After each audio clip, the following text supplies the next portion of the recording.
Hey, what's up? It's Jim, and every Friday the 13th I review a different Friday the 13th movie in chronological order, and it has come to the last time I will be reviewing a Friday the 13th movie from the past with Friday the 13th from 2009. This movie is part of the wave of slasher remakes that happened in the late 2000s. You had Halloween, you had When a Stranger Calls, My Bloody Valentine 3D, Prom Night, Black Christmas. Friday the 13th was the one that probably made the most sense to remake. Friday the 13th was obviously the biggest slasher franchise from the 80s, so it made sense that they'd eventually want to remake it or reboot it, as they say. And they did, and very successfully. It had the biggest opening weekend really of any Friday the 13th movie other than Freddy vs. Jason, but as a solo Friday the 13th movie, it had the biggest opening weekend. It kind of made the most sense that this film would be rebooted, not just because that trend was so popular at the time, but also because Friday the 13th was a franchise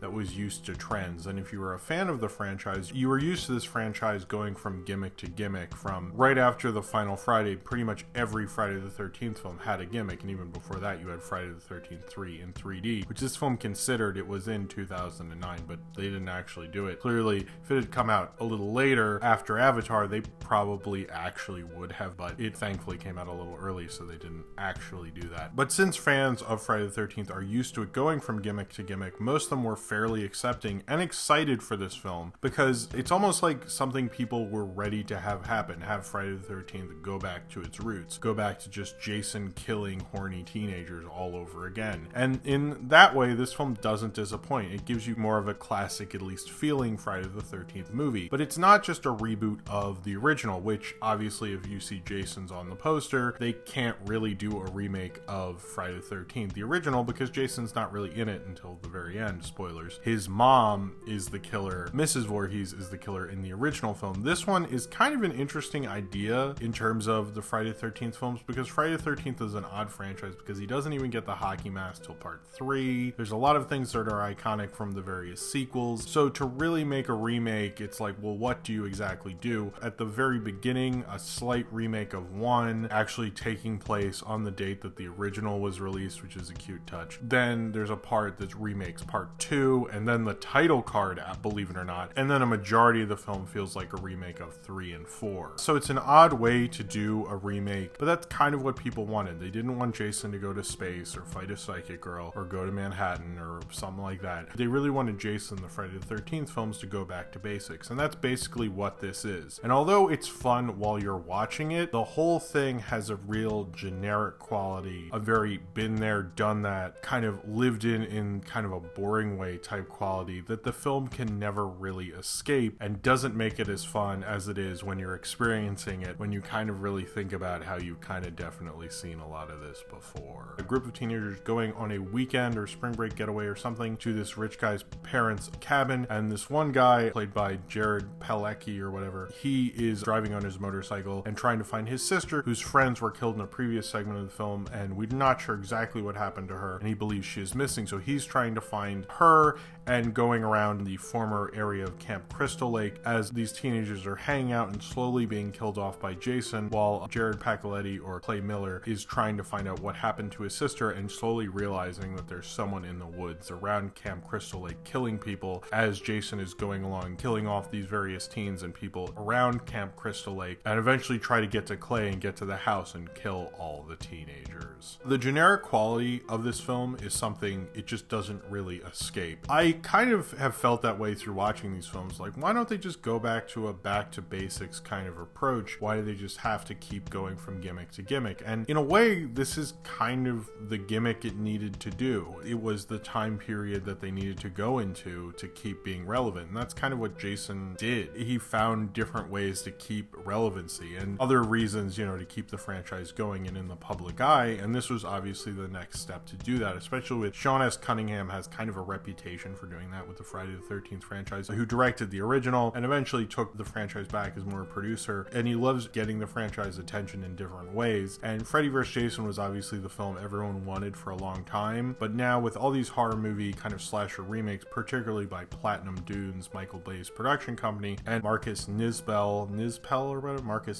I guess, who had directed the Texas Chainsaw remake, decided to also take on Friday the 13th. And it just kind of makes a lot of sense. It's pretty much where the franchise probably needed to go and where people clearly wanted it to go. It had a huge opening weekend, around $40 million President's Day weekend, and it opened on a Friday the 13th. It opened on Friday, February 13th, 2009, and had a big weekend. It showed that the franchise could still be profitable and that Jason was still a cultural icon. And it kind of made people go, oh, cool, this is what I wanted. But I don't know if that's really what we wanted as much as we thought we did. I tend to not be the fan of bands who do that. Like, you're a fan of it when you first hear the album. You're like, all right, this is what I wanted. And that was kind of how I felt while I was watching it. But after it was over, I kind of just went, yeah, but I feel like I've seen some of these kills before. Like, I laughed at when the girl's underneath the pier and he like raises her up and you see her tits. I thought that was like funny, both in how ridiculous it is and how sexist it is, and when Jason stabs his machete through the police officer's head through the door. And there's stuff like that, but it just kind of was like, yeah, but like, we've been to space, and I kind of don't think Marcus Nispel was somebody who was inspired enough of a director. I kind of, in a way, would have actually liked Friday the 13th to be handled by a director who actually kind of cared a little bit more about it, or at least a director who was a lot more technically proficient. I know they took meetings with people from like after Freddy vs. Jason, even with someone like Quentin Tarantino, to possibly do a Friday the 13th movie, but they never could really get a really great director, and instead they got the guy who did the Texas Chainsaw Massacre reboot and then the Conan the Barbarian movie that nobody fucking liked. It just feels like a generic reboot remake of the time. It's not a bad one, and I like its ambition in that, like, the other ones are just clearly taking from one movie, but Friday the 13th is really a franchise. And I think that's also why it was such a big deal, not just because Jason's a cultural icon, but because Friday the 13th fans were ready to see another iteration of it. None of those other slasher films had a franchise like Friday the 13th has a very long franchise, a very profitable, big franchise. And so being like, oh, they're going to do a remake of it, I think most people were like, I mean, yeah, we figured they were eventually going to do a remake of this fucking movie. So I think it was something that, like Freddy vs. Jason, was anticipated and expected. And so in that way, this film makes a lot of sense. I like how it does several of the Friday the 13th movies. Obviously, they want to have Jason find the hockey mask and have the burlap sack that was from Friday the 13th Part 2, where Jason does not have the hockey mask. And in this, you see him have the sack and then find the hockey mask. And they have various Easter eggs to other Friday the 13th movies. But I like that it does that in a way, because at least it's a little more interesting and creative and gives the franchise a real shout out. And especially the first four, which I think are probably the strongest. I'm not the biggest fan of 3, but I love 1, 2, and the fourth one. Although this doesn't have the campiness of the fourth one or use the character that Corey Feldman played, which would have been nice. I think that's a cool character. But really, if they were really going to take on the spirit of the original franchise, since this is restarting everything, they would have made a sequel, which they didn't do. And I'm not exactly sure why. It just seems they halted production. It made $91 million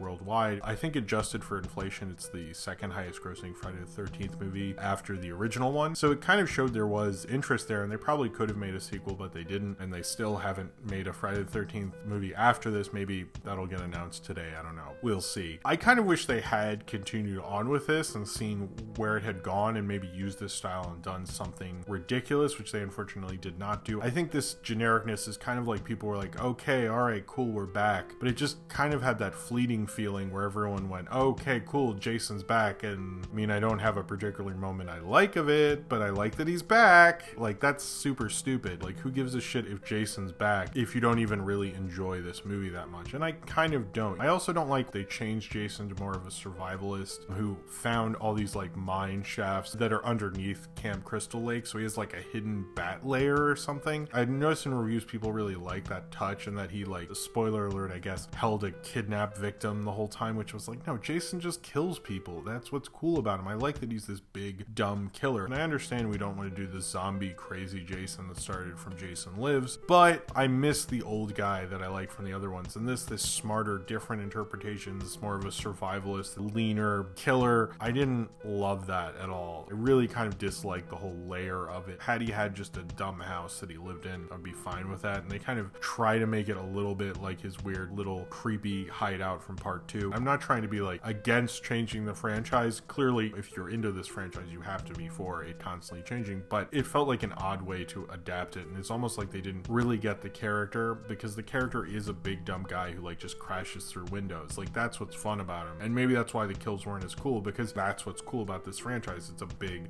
dumb slasher movie, and trying to make it somehow more intelligent isn't exactly the spirit of Friday the 13th. They're kind of dumb thrill rides. They're considered like a roller coaster kind of a film. That's what Sean S. Cunningham said about the original, and it's interesting that he didn't bring that spirit to this one. And the idea of making it grittier or darker didn't have a lot to do with fun, so maybe it was kind of the different styles butting heads with one another, but it is fun within that dark and gritty style, just like that dark and gritty style that was so cool in the late 2000s, I think didn't help this movie. I didn't mind the music, but I would have liked more of the Harry Manfredi score. Part of those things are part of the fun. I like that it wasn't necessarily like the Halloween thing or any of them that stayed so true to the original, and I guess you couldn't, because this is the first film since Friday the 13th The New Blood did not have Jason in the subtitle or the actual title. Could have maybe just done it with Jason's mom, but clearly they had to do it differently because Jason became so iconic and it wouldn't have done as well, so they kind of have to remake 2 or 3 anyway. And I thought it was a smart way to adapt it, actually. It's kind of the only way you could have adapted it to make everybody happy. But they kind of appeased everyone on such a basic studio director boring level. But I don't think Marcus Nisbel,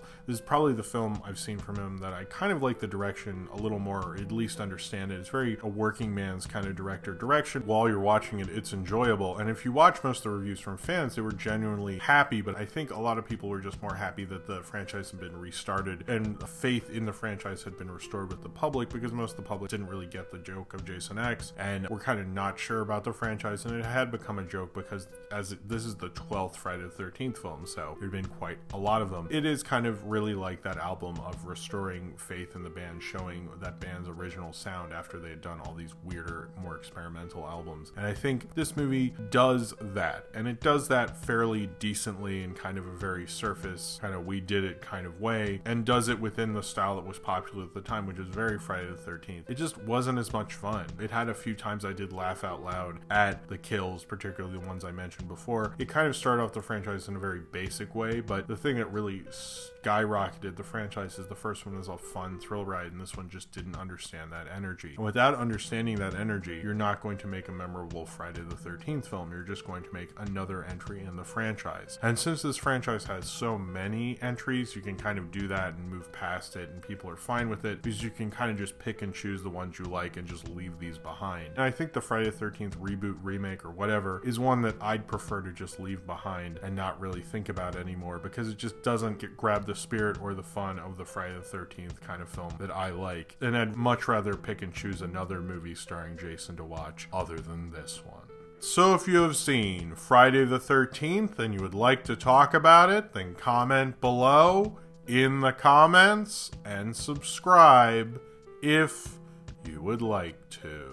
And yes, this will be the last time I will be reviewing a past Friday the 13th movie, since I do not know if there will actually be a Friday the 13th film release the next Friday the 13th, which is Friday, January 13th, 2017. I can't guarantee that I will have a review of a Friday the 13th movie. I would like for that to happen. That would be amazing that this series kind of lined up with the 13th Friday the 13th film. I think that would have been awesome. I do not know if that will happen, so I will just promise that there will be a Friday the 13th related kind of video on Friday, January 13th, 2017. I cannot say what it will be because I don't know. Every other time I've been like, and it's going to be this movie. I don't know yet. I don't even know what the title of that movie is going to be. So I have no clue. Maybe by the time this video will be released, we will know. Maybe we won't. But what I do know is there will be another Friday the 13th video on that Friday the 13th on Friday, January 13th, 2017. And this has been a fun series. I really actually love doing this. Every Friday the 13th releasing a Friday the 13th review. It's been a lot of fun. I really love this series. I'm kind of sad to see it go. So I'm probably going to extend it needlessly to do all sorts of other kind of related videos to this series, just because I kind of really love every Friday the 13th getting into the spirit of this. So it's not something that I'm really letting go of yet. But in terms of reviews, it is over. It's fun to see me progress from 2010 to 2016 and see how this channel has grown and changed and how my reviews have changed and everything like that. And that's what I've been told. It's kind of like Boyhood, if Boyhood was just some jerk with red hair reviewing Friday the 13th movies. But I love this series and I really like it, and I appreciate people who just come back every Friday the 13th to watch these. I appreciate anyone who's actually watched every video in this series and has watched everyone on a Friday the 13th. I think that is really awesome of you, and I thank you so much for sticking with me all this time. And if you're newer to this channel, which I think most of you are, and would like to check out the whole series, there will be an annotation playlist so you can check out the whole playlist and watch all of my reviews of every Friday the 13th film that has been released up to this point. I can say that now. I've seen them all. It's crazy. But thank you so much for sticking with me all this time. It's really been a lot of fun. It's a franchise I didn't really know that well going in, and now I've learned everything about it, and I love it, and I'm so happy to have done it because I didn't grow up with these movies, and it's been so much fun being able to understand this franchise as an adult. And actually made me really love every time a Friday the 13th is coming around, just because it feels like a celebration. It's always a lot of fun, and I even have this cool shirt by Beast Pop, which I fucking love. It's just something I've always loved to do. I am sad to see it go, and that's probably why I'll probably try to continue this series needlessly for as long as I can. But I think, in all honesty, there's probably nothing more truer to the Friday the 13th spirit than continuing on way longer than you probably ever should have. But anyway, thank you all very much for watching, regardless of how long you have been watching, and I hope to see you next Friday the 13th, and have a happy Friday the 13th.